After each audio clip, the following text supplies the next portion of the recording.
All right, and welcome to another episode of The Final Credits, where we talk about movies, TV shows, and movie news and TV news. So here we go, guys. To round out our players for today, we have Big Grim, Johnny64, and the pancake maker himself, Joey Pancakes. So, guys, how are we doing today? Everything's good? Today, everyone, we are doing our top 5 most anticipated movies of 2023. And I'm going to start off with my honorable mention. And it's going to be Reinfeld, starring Nicolas Cage, Nicholas Hoult, and Awkwafina. And this movie looks like it's going to be a fun disaster movie. And that's as far as I'm going to go about that movie. My number 5 would be 65 with Adam Driver, directed by Scott Beck and Brian Woods.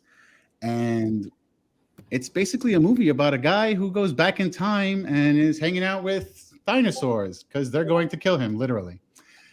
My top 4 is going to be Fast X, which obviously is, the most family of family movies that you could possibly watch in 2023, with Vin Diesel and friends.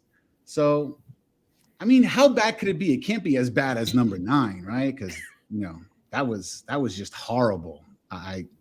Whatever is what it is. Number 3 is going to be Creed 3. So, but I'm very, very excited to see this movie. My top 2 is going to be Mission Impossible: Dead Reckoning Part 1. And listen, one of the very first movies I ever saw in movie theaters was Mission Impossible 1. So, I mean, to me, it's nostalgic. I got to go see it because, number 1, I think every single Mission Impossible movie has been not the best movie I've ever seen, but it was great. It was fun. So, hey, it's Tom Cruise. What's the worst that could happen? He's running again? Anyway, so my top number 1 movie is going to be Indiana Jones, The Dial of Destiny. And listen, if you were born in the 80s, you grew up watching Indiana Jones on TV. And I mean, Harrison Ford, that's like, somebody asked me what the greatest character Harrison Ford played. I'm always going to say Indy. Any Star Wars fan, I could fight you for it. Harrison Ford is by far the number 1 thing that I think of when I think of Indiana Jones. And, this movie is going to have Antonio Banderas and Mads Mikkelsen. Like, really? Like, this movie is going to be top notch. So those are my 5. Let's see what everybody else thinks. Johnny64. All right, so here's my top 5. So starting with Creed 3, I know, Spade, this was your number 3, but a little bit lower on my list because I kind of came off of the Rocky series after Rocky Balboa itself. I like the first 2 Creed movies. I think Michael B. Jordan's an amazing actor, but mainly here, I just want to see Jonathan Majors do his thing. I want to see him just, come out full force with like how hard he can fight. I know he's known for being in peak shape at all times for his films. He's highly disciplined, and this is not the last that we'll see of him in my top 5. But he is definitely one of the major factors of why I'm excited to see this movie. So that was Creed 3 for number 5. Number 4, Guardians of the Galaxy Volume 3. So here we are going to be seeing basically the last Guardians of the Galaxy movie, with the Guardians of the Galaxy cast as we know it. The last movie, at least, to be directed by James Gunn. But we have heard that this is going to be, closing the book in a lot of ways on, the Guardians of the Galaxy group. The initial trailer that we saw looks very emotional. Looks like a lot's going to happen. It's going to be a pretty big movie. We might be losing 1 or 2 of our favorite characters in there, so we'll have to see how things unfold there. But that, along with another movie I'm going to be bringing up soon, is kicking off Phase 5 of the MCU, the Marvel Universe. So I'm definitely excited to see how it will turn out. So that was number 4. Number 3, Ant-Man Quantumania. So this is the other movie I was just talking about. Kicking off Phase 5. We have another video where we talk about the recent trailer that came out for this movie, and it's definitely going to be kicking off Phase 5 in a very big way. Again, Jonathan Majors, he's going to be a standout actor for me for sure this year. Coming in as Kang the Conqueror. I'm just so excited to see how brutal and how conniving he will be as the next Marvel big bad coming after Thanos. And this recent trailer from Quantumania is anything to go by. He is going to be pretty formidable of a foe for both Ant-Man and the Wasp, but just the MCU as a whole. So I'm very excited to see how that will play out. How that will also kick off Phase 5. My number 2 is going to be Oppenheimer. So Christopher Nolan is one of my favorite directors of all time. And I feel like he can't do anything wrong, really. Even the movie Tenet, while it wasn't the highest rated movie of his, that was his last movie to come out. Even that movie was just a joy to watch. I loved his directing style. I love how cutthroat he is, how he films everything. Oppenheimer is looking to be a very good movie in that sense. Apparently, it's going to revolve around I think the making of the first atomic bomb. Apparently, he's going to replicate the explosion with practical effects. So that in itself is just probably a big reason to see this movie, to see how he pulls it off. It's not coming out, I think, until later this summer, but I'm definitely going to be anticipating it all throughout the next few months for sure. My number 1, obviously, I think a lot of people here, you can see it in my name, Johnny64, big Nintendo guy. Super Mario Brothers, the movie, is definitely my personal number 1 most anticipated movie of this year. I mean, and not just because I'm a huge Nintendo fanboy, but this is really Nintendo's first big foray directly into a movie of their own franchise since the last live action Mario movie that we saw in the early 90s. As everybody knows, that movie did not do well at all. It bombed to the point of Nintendo never wanting to touch movies again since then. So this is them basically not just dipping their toe; they're pretty much jumping into the lake again with this. They're teaming up with Illumination Studios. I think everybody knows them for animating very popular movies such as like The Minions and Despicable Me. They look like they really got their work cut out for them with the trailers that we've seen in this movie so far. It looks beautiful, pretty much like if Mario was a PS5 game running on RTX. Like the graphics of this movie look really amazing. The voice work, while Chris Pratt is a little bit of a controversial choice for Mario, I think everybody else sounds perfect. Jack Black is as Bowser, and Taylor Joy is Peach.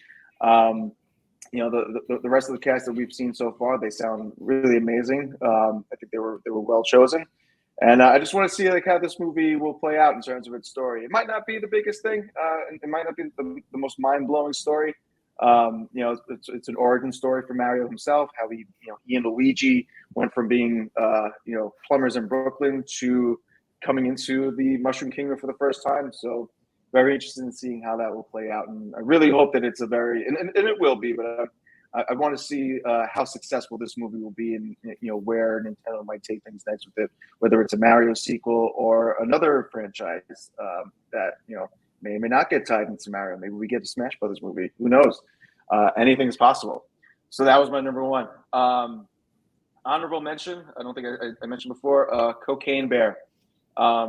There's not really much else to say other than the fact it's a movie about a bear that's going on a cocaine-fueled rampage, and that just sounds like the most entertaining thing you could possibly watch right now. So I'm definitely pretty interested in seeing that as well. So yeah, there you have it. My top 5: Creed 3, Guardians of the Galaxy Volume 3, Ant-Man Quantumania, Oppenheimer, and the Super Mario Brothers movie. Joey Pancakes. Time to put some syrup on my movie list. My top 5 anticipated movies. Starting off with my honorable mention. This could have easily cracked the top 5. I went back and forth, but for honorable mention, Creed 3, Michael B. Jordan's debut as a director. What started as a spinoff of the Rocky series. I mean, it's sad no Stallone coming back as Rocky. You never know, might be a surprise, who knows? But I'm excited. Michael B. Jordan's star continues to rise every time he does a Creed movie. But coming in at number 5, Indiana Jones and the Dial of Destiny. One last time, we see Harrison Ford return to his, like Spade said, his most famous movie role. Like, if I could speak English for once. You can make an argument the franchise could have ended 15 years ago and in 2008 with the last sequel, Indiana Jones and the Crystal Skull. But with this, I mean, my one concern is Steven Spielberg is not the director, but James Mangold definitely has the pedigree to do this. But to see that hat and the whip, an 80-year-old Harrison Ford kick ass one more time in his most famous role, Han Solo's right there, Spade. But Indiana Jones is definitely number 1. Coming in at number 4, Guardians of the Galaxy Volume 3. I mean, while we've seen a lot of the Guardians in Infinity War, Endgame, their Christmas special, Thor: Love and Thunder, it took 6 years to finally get their own movie. It's going to be very bittersweet. This is, for now at least, James Gunn's swan song in the MCU, and he's not afraid to kill major characters. So I'm a little scared who's going to be making the ultimate sacrifice in this movie, but hopefully we get resolution on the Gamora storyline, since her past self survived from the events of Endgame. So we're going to see what happens there. Number 3. Now, I must admit, number 2 and number 3 could be interchangeable for the excitement level, but coming in at number 3, John Wick Chapter 4. I mean, Keanu Reeves in this role, just, you could tell how much fun he's having on screen, and he's talked about it in numerous interviews. The fact that to see him, I know it's not The Matrix, but anytime you see him on screen with Lawrence Fishburne, enough said. And the fact that, looking over the cast, that Donnie Yang's going to be in it, incredible. It just reinvented the action movie and just made it so much fun. I'm sorry I never got the chance to see the first 3 in the theaters, but this one I feel like we definitely need to. Coming in at number 2, a big connection to my childhood. I'm glad this movie's finally be made the next entry in the Transformer franchise, Transformer Rises of the Beast, which connects to Beast Wars. No, I'm not putting another TV show in my list, but I'm glad that Transformers in the movies is finally incorporating Beast Wars. While I would want the TV cast to do the voices, Ron Perlman will do a lot of justice playing Optimal Primal, as he done in a previous project. And this franchise, I think, got a nice kick in the ass when Bumblebee to kind of reboot it in so many ways. And now this movie's going to be set in the 90s, so much nostalgic. Coming in number 1, we touched on this movie a lot in a previous video going over the trailer, Ant-Man and the Wasp: Quantumania. We see John, even though we got a taste of it on the Loki Disney Plus series, but Jonathan Majors as Kang, we see his full debut. The reason why I want to put this number 1, not only Quantumania, the reason why I want to put this number 1 is it's kicking off the new phase in the MCU, and the events of this movie is going to have consequences for the rest of the MCU going forward. And Ant-Man, I feel like, is the most underrated hero or franchise within the MCU. So even though it'll still have that big comedy moments, it'll still have that darker tone. And Johnny Majors as Kane's definitely going to take it with that incredible cast coming back. Paul Rudd, Michael Douglas, Michelle Pfeiffer, and on we go. It's right around the corner. This might be the best movie in the MCU, maybe right under Spider-Man since Endgame, but this is the movie I'm anticipating the most, and that is my number one. Next up, let's go to Big Grim. All right, Big Grim, tell us what you want. Very good, lads. Very good. Very good. A couple of these movies you're going to see on a previous list and everything, but we're going to try to keep it a little loosey-goosey. We all clearly have very similar tastes. For my honorable mention, I'm putting down Oppenheimer. We have Christopher Nolan directing with Cillian Murphy and Robert Downey Jr. I feel like this movie is a can't miss. I hope very much for it. Looking very much forward to seeing this. The practical effects going into it, I think, are going to be astonishing, and I'm crossing my fingers for this one. Jumping into number 5, Spider-Man Across the Spider-Verse. The sleeper hit that the original was phenomenal. Arguably the best comic book movie of the year of its time coming out, and Sony's coming right back, diving right back into it. Looks phenomenal from what we've seen with the trailers. Cannot wait for it. Definitely a opening weekend for me. Number 4, aptly named John Wick 4. Keanu Reeves coming back, possibly for the final time, not entirely sure. The storytelling and the world building that the John Wick series has done has been phenomenal. It has been a roller coaster every single time. I cannot foresee this also not being a roller coaster. Heart palpitations. I cannot wait. Genuinely excited. Coming in at number 3, we have Ant-Man and the Wasp, Quantumania. This is going to introduce probably my favorite Marvel villain of all time. Thanos, truly a threat for its time. Thanos affected everything, but Kang, more of a threat personally for me because this man conquers time, plays with it like how a child plays with sand at a beach. The things that could come out of this are phenomenal.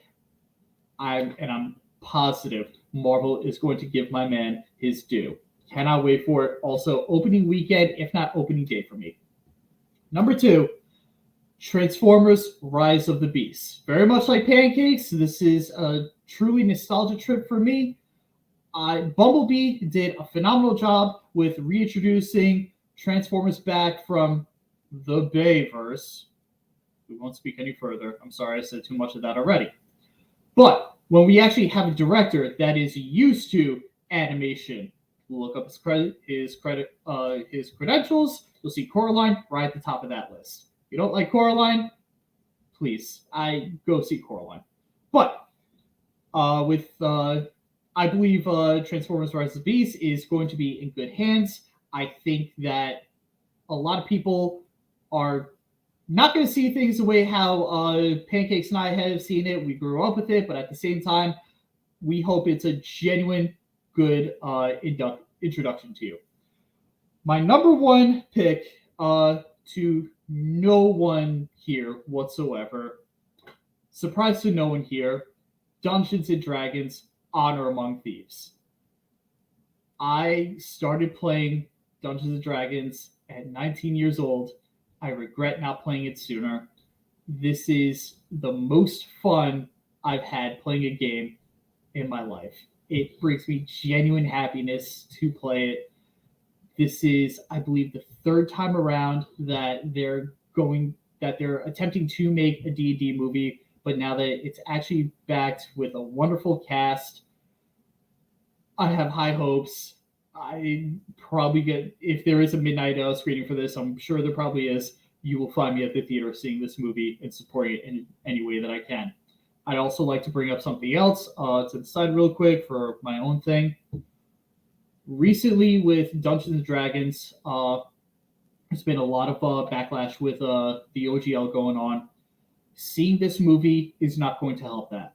supporting this movie so that we can get more movies like this. Very much like how if you see Mario, you're going all those like Legend of Zelda, Samus Aran, F-Zero, God willing, a Super Smash Ultimate Universe. It only helps by seeing and supporting these movies. Very much like how I'm asking people to support the Dungeons and Dragons movie.